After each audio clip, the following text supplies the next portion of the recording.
बंधुगण नमस्कार मु कृष्ण प्रधान। बंधुगण वर्तमान मु अच्छी बरहमपुर भाविनीपुर रे मो पाखे जड़े सार अच्छा कैलाश सार।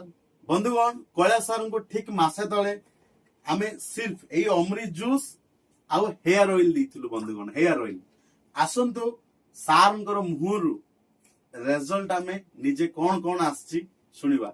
कैलाश सार वेलकम। आज्ञा मु रिहांस कंपनी रो ए अमृत जूस व्यवहार करिया परे मोर गैस्ट्रिक प्रॉब्लम थिला एवं सुगर प्रॉब्लम थिला। सुगर प्रॉब्लम रे मु दुई थर इंसुलिन नउथिली, वर्तमान गोटे थर इंसुलिन नउची। आउ जो ए हेयर ऑयल टा मोर ए चंदा मुंड रे लगाया परे चुट्टी वर्तमान कहले मासे वर्तमान व्यवहार करची। मासे परे ए सब काम और सुगर केते थिला केते सुगर वर्तमान जत व्यवहार करिया पूर्व इंसुलिन 351 थिला। ए अमृत जूस व्यवहार करिया परे वर्तमान 173 अछि। ओके बंधुगण जेमते आपन देखिले सार दी टाइम इंसुलिन नउथिले, वर्तमान अमृत जूस व्यवहार करिया परे गोटे टाइम आसी गला। आ जो 351 डायबिटीज थिला एबे 170 पाखा पाखी आसी गला। आ निजे लाइव रिजल्ट देखन जो सार चुट्टी भी केमती उठीची देखि परिबे।